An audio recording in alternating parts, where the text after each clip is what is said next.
Nous allons maintenant considérer la nature de la vie corporative de l'Église, et nous voulons d'abord noter 2 ou 3 faits tout à fait élémentaires, qui, néanmoins, sont toujours porteurs de fraîcheur dans leur signification pour ceux qui sont spirituellement vivants dans le Seigneur.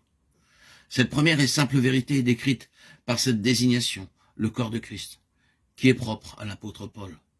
D'autres désignations de l'Église se trouvent citées avant la venue de Paul et aussi en d'autres parties des Écritures en dehors des écrits de Paul, mais l'expression le corps de Christ, le corps, l'Église qui est son corps, est particulier à Paul.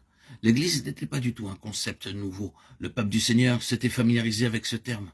Le Seigneur Jésus avait parlé de son Église aux apôtres. Il n'y avait rien de neuf en cela. Mais quand vous parlez de cette Église en tant que corps de Christ, c'est une idée entièrement nouvelle, une nouvelle pensée, une nouvelle conception, portant en elle-même une représentation entièrement nouvelle de la nature de cette chose. Elle indique très solennellement, avec force et clairement, que l'Église considérée par Dieu n'est pas simplement une communauté, ce n'est pas une congrégation, ce n'est pas quelque chose de dénominationnel ou d'interdénominationnel, ou même sans dénomination. Mais vous pouvez employer le terme Église et avoir une conception limitée qui perçoit l'Église en tant que communauté des personnes chrétiennes, une société chrétienne, un groupe de personnes sur la terre, ayant un intérêt mutuel pour les choses de Christ. Mais cette désignation porte notre regard vers un domaine tout à fait différent. C'est un corps. Pas un corps au sens de corporation ou de groupe, mais ce qui est représenté et illustré par le corps physique d'un homme. Je ne veux pas dire que l'Église est le corps physique de Christ. Ne nous trompons pas. Mais que le corps physique d'un homme est pris comme illustration de ce qu'est l'Église. Christ a toujours sa propre entité corporelle, en tant qu'être séparé et corps spirituel dans la gloire. Un autre facteur en rapport avec la vérité du corps de Christ, c'est qu'il n'y a rien de tel qu'un corps local. Il y a des églises locales ou des assemblées locales, mais il n'y a rien de comparable à un corps local.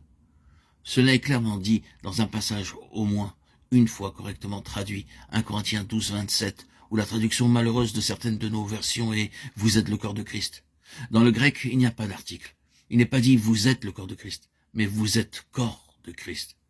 Cela donne un caractère entièrement différent à l'assemblée locale.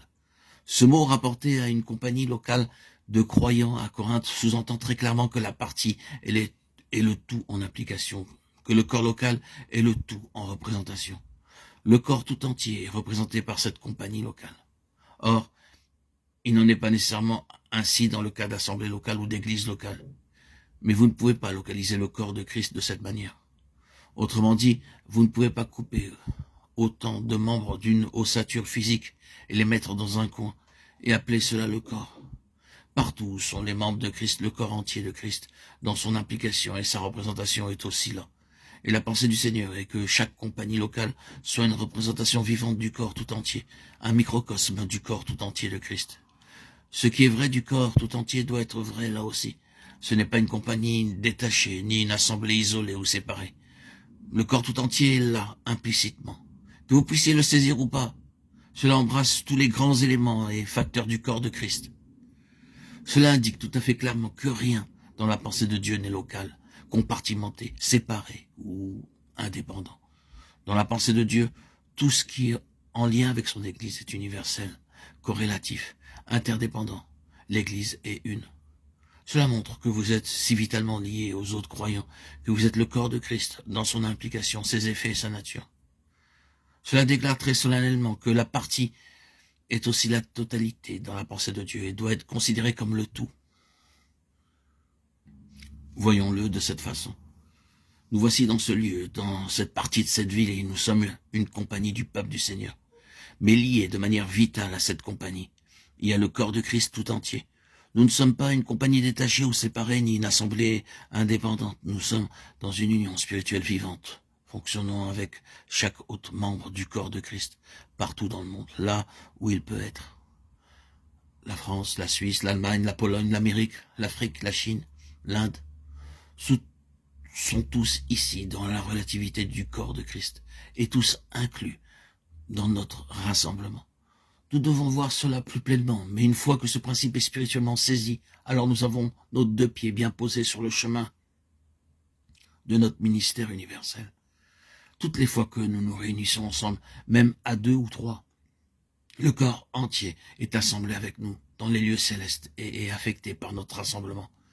C'est extraordinaire de penser que 2 ou 3 enfants de Dieu assemblés dans un endroit n'importe où, en contact vivant avec la tête, affectent et peuvent affecter le corps tout entier de Christ. Et chaque membre peut, importe le nombre de millions qu'il peut y avoir, de sorte qu'ils sont en effet le corps de Christ. Maintenant, quel effet cela produit en vous? Cela vous atteint-il ou est-ce si familier que vous vous dites que vous connaissez tout à ce sujet? Il est cependant nécessaire de souligner à nouveau ces choses de temps en temps.